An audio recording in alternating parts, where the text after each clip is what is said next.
we have spent some time together, Congressman, at the Mastery Charter School Shoemaker campus. And I understand that you attended that school when you were a child as well. We have been taking a look at the school lunches, the school breakfast and the school lunches, and we've focus grouped the kids. We've went into the cafeteria, and we're actually quite appalled at what they're being served. I wanted to ask you, what, if you could recall, what was your experience like when you were 11, 12, 13, 14 years old going to school? What did you have a school breakfast and lunch, and if so, what was it? Well, I'm got a few gray hairs, so it's a while ago when I went to Shoemaker. But I can tell you that that in terms of mastery, there's probably no better in terms of educational provider in the city in terms of creating opportunities for young people to go on to college. They're doing a great job. Right. And if there are room for any improvement in terms of the nutritional value of their meals, I'm sure they'll take advantage of that. But it's been a long time. I can't really recall the details of my diet back then. I'm sure it wasn't all that healthy. But we've learned a lot over the years. And I know that my parents really did focus a lot on making sure that we did have access to fresh fruit, even if we, opted to do something that was less wise about our eating choices. Right. And I agree with you. I think Mastery is the Cadillac of educational providers here in the city, and if not, the Eastern Seaboard. But however, I feel, we feel that nutrition is a completely separate issue, and that children cannot properly succeed or compete with our Indian or Chinese counterparts without proper brain food, without proper development.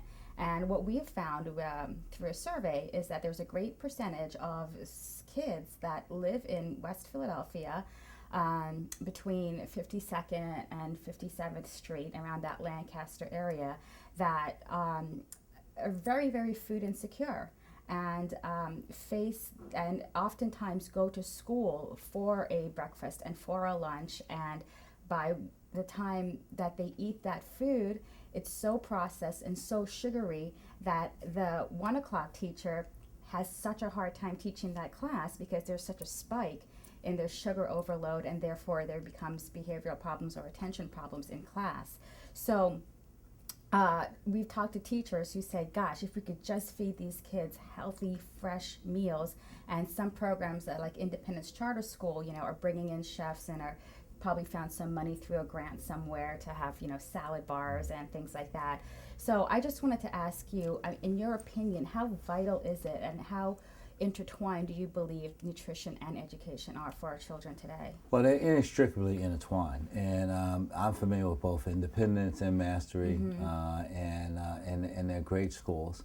But there's always room for improvement, and so if there's room for improvement in terms of the nutritional opportunities at any school, and one of the things that we've done through the federal government is we have just made dollars available to create access at the school cafeteria for salad bars and for fresh fruit. So, we want to take advantage of that locally. We want to make sure that schools nationally take advantage of this, that there's a direct correlation between these issues around educational attainment and the diet, but also in terms of health and health outcomes. So we have a major problem statewide. We have an epidemic